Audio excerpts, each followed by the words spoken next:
You are asking why Washington remains silent on threats to Kyiv's embassies and government buildings while Moscow escalates its rhetoric against Ukraine. The stakes involve whether the United States will be forced into direct conflict with nuclear powers, or if silence is a calculated strategic choice rather than moral indifference. By the end of this explanation, you will understand that public condemnation creates a dangerous commitment trap where every strong word limits future options and raises the probability of war. The prevailing narrative suggests that American officials should condemn these threats more loudly to show solidarity with Ukraine. This view assumes that diplomatic rhetoric functions as a simple signal of moral support or political alignment.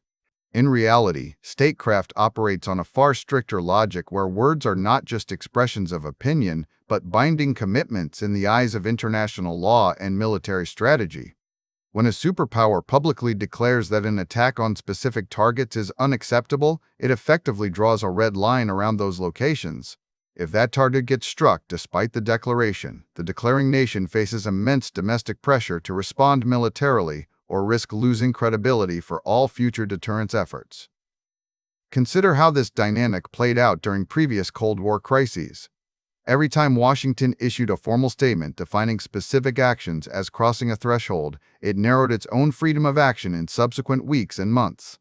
The logic is simple but brutal because once you tell the world that an attack on embassy staff will trigger a direct response, you have created a situation where failing to respond after such an attack becomes politically impossible for any American administration, regardless of strategic costs. This creates what analysts call a commitment trap, where your own rhetoric forces your hand into actions you might otherwise avoid. The current threat environment involves Moscow explicitly targeting energy infrastructure and diplomatic missions in Kyiv as part of their winter campaign strategy. Intelligence assessments from the Director National Intelligence confirm that Russian leadership views crushing the Ukrainian government as a primary objective rather than just negotiating terms. The CIA director has noted that both sides now perceive the risks of prolonged war as lower than those associated with an unsatisfying settlement. This indicates active strategic engagement where Russia is testing limits and America must navigate without triggering escalation while maintaining deterrence credibility. Quick resource note: I keep a curated set of Amazon search links in the description for books, gear, and tools relevant to this channel's topics. Some are affiliate links, so I may earn a commission at no extra cost to you. Please consider supporting the channel by using those links if you find something useful. Here is the thing most observers miss about this situation. Public condemnation functions like a verbal minefield that explodes under pressure from events on the ground, rather than serving as a protective shield for threatened locations. When officials issue strong statements condemning threats to embassies, they are not merely expressing disapproval or offering moral support. They are effectively placing those specific assets in a category of protected interests where an attack would demand a military response proportional to the violation. This creates a paradoxical situation where speaking out about safety can actually make targets more dangerous by inviting direct confrontation that neither side wants to initiate through miscalculation.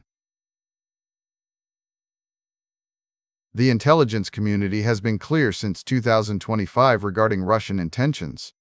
The worldwide threat assessment confirms that Moscow aims to crush the Ukrainian government and views energy infrastructure as a key battleground in their asymmetric warfare campaign. Cyber capabilities have become central to this strategy, with attacks on power grids reaching unprecedented levels of sophistication. These documents show no evidence suggesting American silence stems from fear or weakness, but rather reflects a deliberate calculation about escalation risks. The absence of specific diplomatic trade-off analysis in public records suggests that the decision-making calculus prioritizes avoiding direct war over satisfying domestic demands for moral grandstanding. Now consider this alternative perspective on why silence persists despite visible threats to civilian infrastructure and foreign nationals. If Washington were to issue formal warnings stating that attacks on embassies will result in direct American military intervention, they would be binding themselves to a course of action that could escalate into nuclear conflict within hours.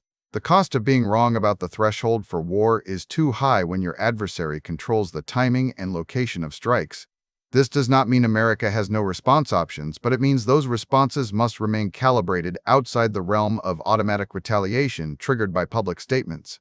The strategic logic here relies on ambiguity rather than clarity. By maintaining a measured diplomatic stance without issuing explicit ultimatums about embassy attacks, Washington preserves its ability to respond proportionally based on actual circumstances rather than prior commitments made in anger or frustration.